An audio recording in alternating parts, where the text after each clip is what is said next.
कि पेरेंट और स्कूल ये आसान कशर पे वन बम तो माज तो कोशिश में ये कीजिए कि एक अच्छा फ्रेंडली माहौल बना दीजिए स्कूलों में पेरेंट्स के साथ। ये मेरी रिक्वेस्ट रहेगी, जो स्कूल मालिकान है उनसे मेरी रिक्वेस्ट रहेगी, एक फ्रेंडली माहौल बनाइए पेरेंट्स के साथ। ये लड़ाई झगड़े क्यों आप कर रहे हैं पेरेंट्स के साथ? आखिर आपकी दुकान जो है, आपका जो इंस्टीट्यूट है, ये तो पेरेंट्स से ही चल रहा है ना। पिछले 10 सालों की हालत देखिए, उसके बाद आज देख लीजिए इनके पास कितने एसेट्स हैं। तो ये अब ये कमेटी बनने से कहीं ना कहीं इनकी दुकान तो बंद हो गई है, ये तो लग ही रहा है इनकी दुकान बंद हो गई। नाज़रीन अस्सलाम वालेकुम, आप देख रहे हैं द वॉइस ऑफ कश्मीर हाय जावेद के साथ। जैसा कि आपने पहचान लिया होगा, पेरेंट्स एसोसिएशन के सरबरा खुर्शीद साहब हमारे साथ बैठे हुए हैं। मुसलसल कई दिनों से वालिदैन जो है फ़ोन कर रहे हैं स्कूलों के एतबार से कि अब स्कूलों ने खुले आम दोबारा यहाँ पेरेंट्स को इस बात के लिए माइल कर रहे हैं कि एनुअल चार्जेस भरने हैं, और दूसरे कुछ और भी मसाइल है जो हम आवाम तक पहुँचाना चाहते हैं कि क्या कुछ फ़ी फिक्सेशन कमेटी ने यहाँ पे किन बातों का ऐलान किया है और पेरेंट्स को किन बातों पे अमल पैरा होना ज़रूरी है। इससे पहले कि हम खुर्शीद साहब से चंद सवालात करें, हम ये कहना ज़रूर मुनासिब समझेंगे कि पिछली बार यहाँ पे फ़ी फिक्सेशन कमेटी को और मज़ीद इख्तियारात दिए गए हैं, जिसकी सरासर खिलाफ वर्जी प्राइवेट स्कूल एसोसिएशन कर रही है। उनका ये कहना है कि वो इन उसूलों को मानने वाले नहीं हैं। तो उसके बाद क्या कुछ मज़ीद तफसीलात हैं, हमारे साथ बैठे हुए हैं खुर्शीद साहब, हम आपका तहे दिल से वेलकम करते हैं। और उसके बाद पहला सवाल आपसे ये कि जो पेरेंट्स मुसलसल कई दिनों से हमें भी और शायद आपको भी फ़ोन करते होंगे कि कुछ स्कूलों ने दोबारा डिमांड शुरू कर दी है कि एनुअल चार्जेस भरना ज़रूरी हो गया है। तो किन स्कूलों में क्या कुछ एनुअल चार्जेस भरने हैं, इसकी पूरी तफसील हम जानना चाहेंगे। और मज़ीद ये भी आपसे सुनना मुनासिब समझता है कि क्या कुछ मज़ीद इख्तियारात फ़ी फिक्सेशन कमेटी को दिए गए हैं। अस्सलाम वालेकुम। आज मैं तमाम पेरेंट्स से पहले ये रिक्वेस्ट करूँगा कि ये वीडियो पूरा देख लें और इसको शेयर भी कर लें, ताकि सभी पेरेंट जितने भी वैली के जम्मू कश्मीर के पेरेंट्स हैं, ताकि सब तक एक इन्फॉर्मेशन और राइट इन्फॉर्मेशन पहुँच जाए। पहले तो मैं ट्यूशन फ़ीस के हवाले से कहूँगा। जैसा कि आप लोगों को पता है कि कोरोना काल में जो फ़ी हमने भरनी थी वो as per order number 01 dated 14 मई 2020 यानी 2020 14/1 का जो ऑर्डर आया था principal secretary of school education के द्वारा, उस ऑर्डर में कहा गया था कि कोरोना पीरियड में सिर्फ और सिर्फ पेरेंट्स को ट्यूशन फीस भरनी है। तो आप एक चीज़ ध्यान में डाल दीजिए कि जो कोरोना पीरियड था, ये हम कहेंगे कि मार्च तक आपको खाली और खाली ट्यूशन फीस भरनी थी। मार्च के बाद हमने कौन से और चार्जेस भरने, उसकी मैं वजाहत करूँगा।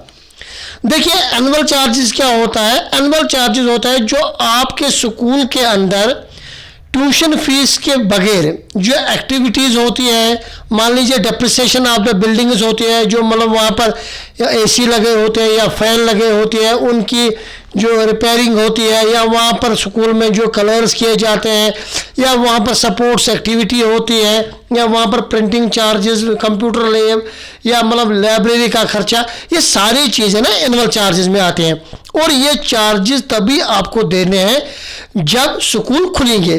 तो इस ऑर्डर में एक चीज़ मैं आपको बता दूंगा, annual fee if any can be charged monthly on pro rata basis after school reopen. यानी इस ऑर्डर में भी क्लियर लिखा है कि जब से स्कूल खुलेंगे उसके बाद आपने एनुअल फी भरनी है, और वो भी भरनी है प्रोराटा बेसिस। प्रोराटा में बेसिस आपको मैं समझा दूंगा कि नवंबर से लेके अक्टूबर तक हमारा सेशन होता है।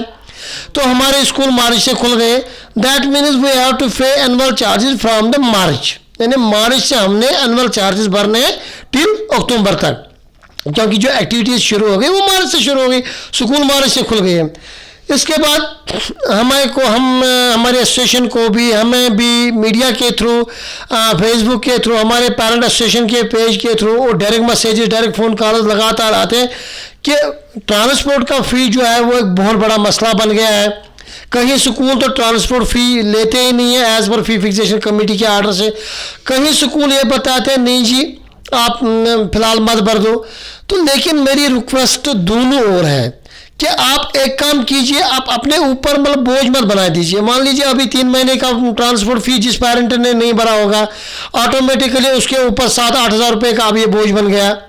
इससे बेहतर है कि आप एक काम कीजिए, आप ट्रांसपोर्ट फी पे कर दीजिए एज पर जो लास्ट आपका ट्रांसपोर्ट फी था। मान लीजिए आप नवंबर 2019 में आप 2000 रुपये भर रहे थे या कोई 500 रुपये भरा था, आप वही 500 हिसाब से आप अपना ट्रांसपोर्ट फी भर दीजिए और उसमें आप एक टेम्परेरी हाइक करके भर दीजिए, यानी 12%, यानी एज पर फी फिक्सेशन कमेटी ने जो हाइक दी है 12%।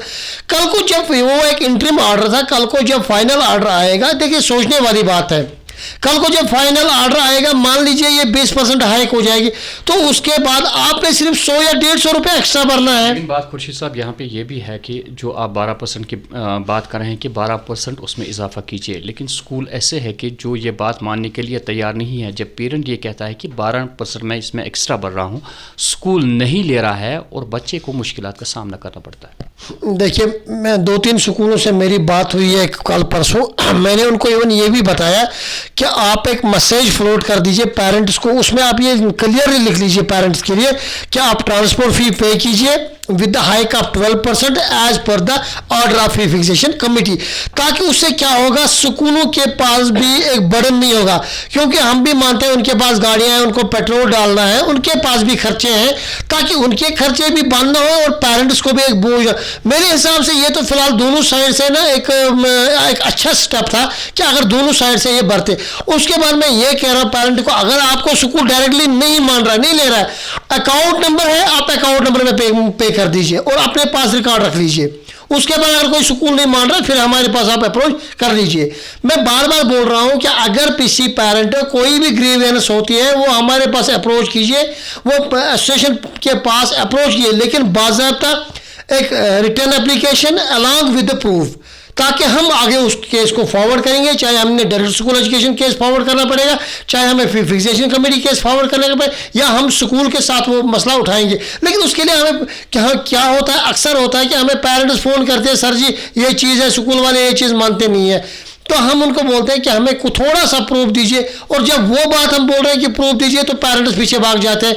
ऐसा भी ना हो कि हम कोई आगे कंप्लेंट लगाते हैं, पीछे पेरेंट भाग जाते हैं, ऐसा भी नहीं होना चाहिए। आइए सभी पेरेंट्स को जो आपकी अनजेन्युइन डिमांड्स मांगी जा रही है, आप आगे आइए, हमारे साथ बात कीजिए, या कंसर्न अथॉरिटीज़ है, कंसर्न अथॉरिटीज़ के पास जाइए, या हमारे पास आइए और हम बाज़ाब्ता वो स्कूल के साथ वो मसला उठाएंगे और इंशाल्लाह रहमान या डायरेक्टरेट से मसला उठाएंगे या फी फिक्सेशन कमेटी से मसला उठाएंगे और इंशाल्लाह सारी चीज़ें हल होगी। तो ट्रांसपोर्ट के रिगार्डिंग में एक और आपको मैसेज देना चाहता हूँ। हाल ही में हमने एक मीटिंग मुलाकात की है फी फिक्सेशन कमेटी में। आपको ये पता नहीं होगा कि वो मीटिंग जो थी वो 6.5 घंटे चली, जिसमें प्राइवेट स्कूल एसोसिएशन के मेंबर थे, जो जम्मू प्राइवेट स्कूल एसोसिएशन थे वो भी थे, जम्मू वाले भी थे, कश्मीर वाले भी थे, यहाँ पर JNK की जो पेरेंट एसोसिएशन है हम भी थे, हमारे भी मेंबर थे। तो बाज़ाब्ता 6 घंटे तक एक बहस हुई। बाज़ाब्ता हमने अपनी तरफ से जो पेरेंट्स की तरफ से बात रखनी थी हमने रख दी, अपना एक बाज़ाब्ता जो फॉर्मेट होता है कि गाड़ी का खर्चा क्या है, फ्यूल क्या है, कंडक्टर सैलरी, ड्राइवर सैलरी, सारा कुछ हमने अपना लेखा जोखा दे दिया अपने ओर से, और उसी तरह से प्राइवेट स्कूल वालों ने भी अपना दे दिया है। अब उसी पे कमेटी काम कर रही है। इंशाल्लाह कुछ ही दिनों में, ज़्यादा नहीं मैं कहूँगा, कुछ ही दिनों में, आने वाले दिनों में इंशाल्लाह ये मसला फाइनल हो जाएगा। जो ट्रांसपोर्ट के फी के हवाले से है ये मसला हल हो जाएगा। अब कुछ स्कूल वाले आपको कहते हैं कि नहीं जी हमने जो FFRC के आर्डर थे ट्यूशन फीस के, नहीं जी हमने उसको कोर्ट में चैलेंज किया। कोर्ट ने आज तक किसी भी आर्डर पे अभी तक स्टे नहीं लगा दिया है, ये बात ध्यान में डाल दीजिए। खाली अबेनेस करके एक वर्ड डाल दिया है, कभी सिटी नहीं लगा दिया है। तो उसमें आप क्या कर सकते हैं, उसमें आप एज पर जो लास्ट आर्डर है उस हिसाब से आप फी भर दीजिए।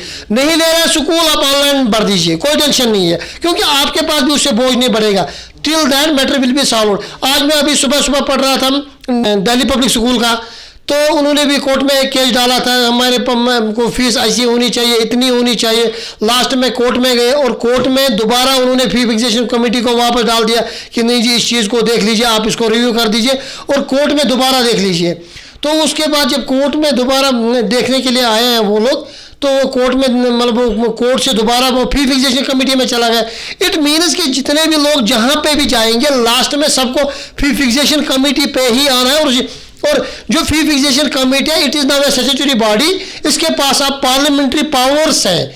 तो ये अब मतलब ताकतवर कमेटी आप ये बाज़ाब्ता फाइन भी लगा सकती है। पहले जो है वो फर्स्ट फाइन जो होता है, पहला फाइन 1% होगा टोटल रेवेन्यू पे। सेकंड टाइम जब वायलेशन होगी तो 3% फाइन होगा। तो थर्ड वायलेशन पे 5% फाइन आपका लगेगा। उसके बाद अगर आप दोबारा से स्कूल नहीं मान रहे तो उसके बाद स्कूल को टेक ओवर भी किया जा सकता है। तो इसलिए मेरी एक गुजारिश है तमाम स्कूल मालिकान से, स्कूल ओनर, देखिए जो स्कूल मालिकान है, स्कूल मैनेजमेंट है, वो कहीं ऊपर से किसी और ग्रह से तो नहीं आए हैं, वो भी तो हमारे भाई हैं, हम भी तो उनको अपने भाई मानते हैं। लेकिन हम चाहते हैं कि वो भी इसी माशरे में रहते हैं, हमारे साथ ही रहते हैं, एक ही कौम के लोग हैं। हमें चाहिए कि ये सभी आर्डर्स फॉलो करें, क्योंकि पेरेंट और स्कूल ये जो आशा कशिर पर वन साम तमाज। तो कोशिश में ये कीजिए कि एक अच्छा फ्रेंडली माहौल बना दीजिए स्कूलों में पेरेंट्स के साथ। ये मेरी रिक्वेस्ट रहेगी, जो स्कूल मालिकान है उनसे मेरी रिक्वेस्ट रहेगी, एक फ्रेंडली माहौल बनाइए पेरेंट्स के साथ। ये लड़ाई झगड़े क्यों आप कर रहे हैं पेरेंट्स के साथ? आखिर आपकी दुकान जो है, आपका जो इंस्टीट्यूट है, ये तो पेरेंट्स से ही चल रहा है ना। जब पेरेंट्स आपको कुछ देता है तभी आप उसको कुछ प्रोवाइड कर रहे हैं। खुर्शीद साहब, एक बात ज़रूर मैं कहूँगा कि पिछली बार यहाँ पे जो वार साहब है उन्होंने कहा कि यानी कि स्कूल फ़ीस में भी उन्होंने इजाफ़ा चाहा, बस फ़ीस में भी उन्होंने इजाफ़ा चाहा, एनुअल चार्जेस के लिए भी उन्होंने इजाफ़ा चाहा। उन्होंने कहा कि यानी कि जब कोर्ट गए वो, अभी कोर्ट ने कोई फ़ैसला नहीं दिया, उन्होंने कहा कि बच्चों को इसका शिकार ना होना पड़े। तो ये बात किस हद तक आप इस बात से इत्तेफाक करते हैं?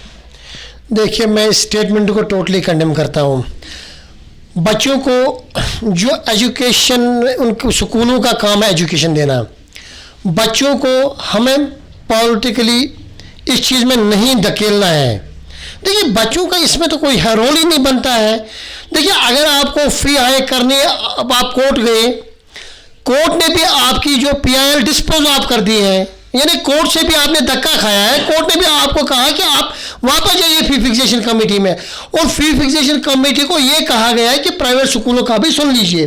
तो आप जाइए, दे दीजिए अपने रिप्रेजेंटेशन, अपनी बात रखिए जज साहब के पास, और जो जेन्युइन होगा, जज साहब में एक ईमानदार इंसान है, जो क्योंकि वो गलत तो करेंगे नहीं, उनकी एक क्रेडिबिलिटी है, और वो जो आपका जेन्युइन होगा वो डेफिनेटली देंगे। आप अपना इनकम एक्सपेंडिचर डाल दीजिए। देखिए, हाँ, एक चीज़ ज़रूर हो गई है, इससे पहले जो स्कूल में जो स्कूल वगैरह जो करते थे कि मतलब वो एक एग्जॉर्बिटेंट फ़ी लेते थे, या मतलब एक सरप्लस अमाउंट रखते थे स्कूलों में बहुत ज़्यादा, या मतलब अपने ऐश आराम के लिए कुछ खर्चे भी उठाते थे।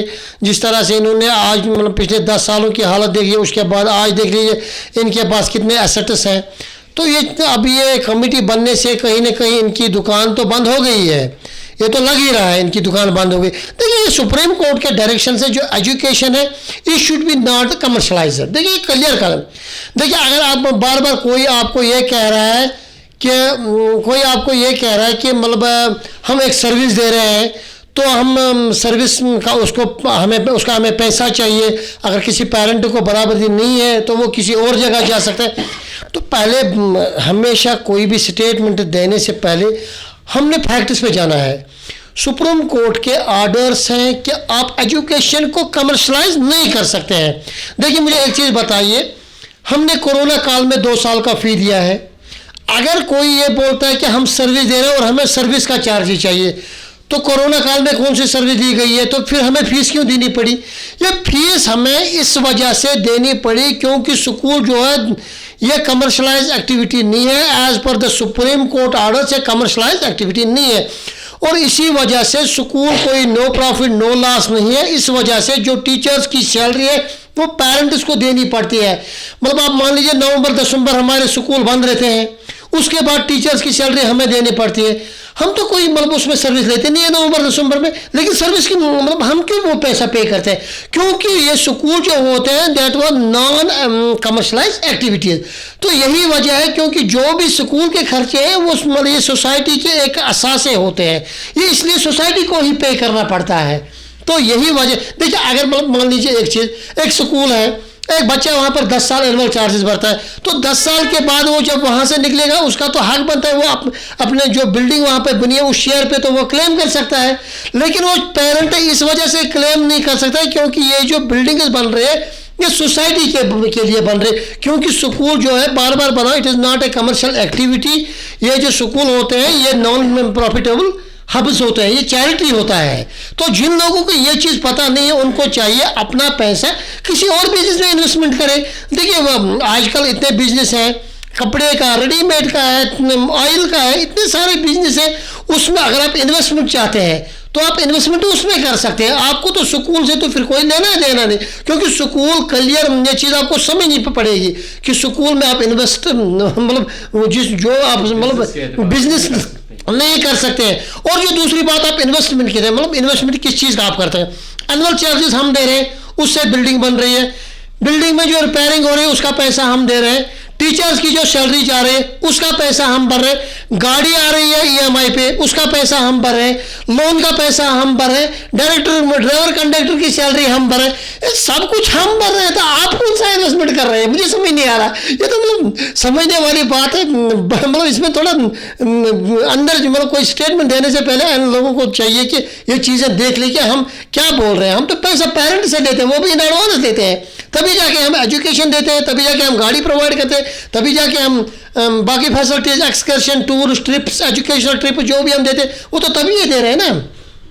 खुर्शीद साहब, आप ने बिल्कुल सही बात कही कि सारे चार्जेस हम दे रहे हैं और उसके बाद भी स्कूल क्या डिमांड कर रहे हैं, ये समझने वाली बात है। हम आपसे जानना चाहेंगे कि अभी पिछली बार पेरेंट्स की मैसेज आई थी कि बच्चों से कहा जा रहा है कि आप एनुअल चार्जेस भर दीजिए। कन्फ्यूजन हो रहा है कि ये एनुअल चार्जेस किस स्कूल में कितने भरने हैं, ये एक कन्फ्यूजन पैदा हो चुका है। क्या आपके पास कोई ऐसी इन्फॉर्मेशन है कि किस स्कूल में कितने एनुअल चार्जेस भरने हैं? ओएसएस स्कूल में पिछली बार एक पेरेंट ने मुझे भेजा था कि वहाँ से आपको 4500 रुपये वो डिमांड कर रहे हैं कि एनुअल चार्जेस भर दीजिए। तो पेरेंट भी कन्फ्यूज़ होता है कि क्या 4500 मुझे भरने हैं या मुझे कम ही भरना था या इससे ज़्यादा भरना था, वो कन्फ्यूज़ हो रहा है। इस बारे में थोड़ी सी तफसीलात बता दीजिए। देखिए इसमें कहीं ना कहीं पेरेंट भी जिम्मेवार है। देखिए बाज़ाब्ता ऑर्डर निकल चुके हैं, तकरीबन 90% स्कूलों के फ़ी फिक्स हो चुके हैं फ़ी फिक्सेशन कमेटी की तरफ से, जिसमें बाज़ाब्ता 3 साल का फ़ी फिक्स हो चुका है और 3 साल के एनुअल चार्जेस फिक्स हो चुके हैं। अब ये जो पेरेंट्स मतलब ये बोलते हैं कि हमें क्या भरना है क्या नहीं भरना है, उनको चाहिए कि वो फ़ी फिक्सेशन कमेटी की वेबसाइट है, दोबारा बता रहा हूँ, jkffc.in, वहाँ पर अपने स्कूल का नाम डाल सकते हैं और वहाँ पर उनका स्कूल का बाज़ाब्ता ऑर्डर निकलेगा और वो ऑर्डर पढ़ के पूरी तरह से थोड़ा जहमत भी किया कीजिएगा, वीडियो देख लीजिएगा जो हम देते हैं, या मतलब वो मैसेज देख लीजिएगा जो मतलब ऑर्डर्स आते हैं, या मतलब हम अपने पेज पे ऑर्डर चढ़ाते हैं। प्लीज़ मैं बार बार कह रहा हूँ कि हमेशा इन चीज़ों को ज़रा ध्यान दीजिए और पढ़िए ताकि आपकी नॉलेज में सभी चीज़ें आएंगी। तो ये सारे स्कूलों के एनुअल चार्जेस और जो ट्यूशन फ़ी है ये फिक्स हो चुके हैं, उसके ऊपर स्कूल वाले एक भी रुपया एक्स्ट्रा नहीं ले सकते। जहाँ तक आपने स्कूल की बात कही है, कोई स्कूल जो मतलब अभी मैं स्कूल का नाम नहीं लूँगा, जितने भी स्कूल हैं, अगर किसी भी पेरेंट को कोई भी प्रॉब्लम आती है, हर एक स्कूल में तो अब अल्हम्दुलिल्लाह अपनी पेरेंट एसोसिएशन बन चुके हैं, लेकिन अगर उनको वहाँ उनसे कोई कांटेक्ट नहीं हो रहा है, हमारे साथ कांटेक्ट करें, हम उसकी ऑर्डर कापी हमारे पास तकरीबन सभी स्कूलों की ऑर्डर कापी है, जो एनुअल चार्जेस हैं, जो ट्यूशन फीस है, सभी ऑर्डर कापी है, वो ऑर्डर कापी ले सकते हैं हमसे और उसके अकॉर्डिंग वो पे कर सकते हैं अपने एनुअल चार्जेस, अपने क्या नाम है वो ट्यूशन फीस। अगर कोई स्कूल नहीं मान रहा है उसके बाद उसकी कंप्लेंट हो जाएगी, तो उसके लिए वो स्कूल जिम्मेदार खुद रहेगा। सब एक आखिरी सवाल रहेगा आपसे कि पिछली बार सरकार ने ये भी अहकाम सादिर किए कि जो यूनिफॉर्म वगैरह है या बुक्स है वो मखसूस स्कूल से पेरेंट्स को मजबूर नहीं किया जाएगा, लेकिन उसके बावजूद भी हमने देखा कि यूनिफॉर्म और बुक्स चाहे अगर स्कूल में नहीं दिए गए, लेकिन एक कंसर्न उन्होंने बुक सेलर को मुकर्रर किया था, जहाँ पे पेरेंट्स को कहा जाता है कि आप फलानी जगह पे जाइए, वहीं से हमारी मखसूस किताबें या यूनिफॉर्म मिलेगी। लगता है कि सरकार ने ऑर्डर्स निकाले, लेकिन उन पे अमल पैरा होना हमें दिखा नहीं। देखिए, इसमें कहीं न कहीं सरकार की ही गलती है। यहाँ पर डायरेक्टर स्कूल एजुकेशन फेल हो चुका है। यहाँ पर जो इम्प्लीमेंट एजेंसीज़ हैं वो फेल हो चुकी है। देखिए, यहाँ पर जितने भी लोग हैं जो यूनिफॉर्म बेचते हैं, चाहे उनमें कॉली है, मिसबा है, सरीन है या हडोज है, या मतलब जितने भी हैं वो सारे यूनिफॉर्म बेचते हैं। देखिए, उनका बिजनेस है, वो बेचेंगे, उनका तो हम कुछ कह नहीं सकते। लेकिन मसला ये है कि एक स्कूल जो डायरेक्ट करता है एक पेरेंट को कि आप इस जगह पे जाइए और वहाँ पे यूनिफॉर्म खरीदिए। देखिए, इस पर भी गाइडलाइंस हैं, लेकिन मसला ये है कि इन गाइडलाइंस के ऊपर गवर्नमेंट का ध्यान नहीं है। गाइडलाइंस बाज़ाब्ता ये है कि एक स्कूल को अपनी जो यूनिफॉर्म है उसका जो सैंपल होता है, चाहे पैंट या शर्ट का सैंपल, एक प्रिंसिपल को अपने ऑफिस में रखना है, और ताकि वो सैंपल आके पेरेंट वहाँ से ले सकता है। उसके बाद वो ओपन मार्केट में सेम कलर की यूनिफॉर्म ले सकता है और परचेज कर सकता है कहीं पर भी, तो इससे मोनोपोली नहीं होगी। नंबर सेकंड, बुक्स का जहाँ ताल्लुक है, स्कूलों को बाज़ाब्ता ये आर्डर्स हैं, ये सुप्रीम कोर्ट के भी गाइडलाइंस हैं, ये गवर्नमेंट के भी गाइडलाइंस हैं कि जो स्कूल की वेबसाइट होगी वहाँ पे एक तो उनका जो फीस स्ट्रक्चर है, एक तो वो डिस्प्ले होना चाहिए बाज़ाब्ता। स्कूल के वेबसाइट के ऊपर स्कूल का फी स्ट्रक्चर बाज़ाब्ता डिस्प्ले होना चाहिए, ताकि पेरेंट देख सके कि हमारे स्कूल का फी क्या है, एनुअल चार्जेस क्या है। नंबर सेकंड, वहाँ पर एक लिस्ट दी जाएगी कि यहाँ पर इस स्कूल में हमारे इस क्लास में ये किताबें लगती है, ये किताबें लगती है, ताकि पेरेंट जाके ओपन मार्केट से वो परचेज कर सकता है।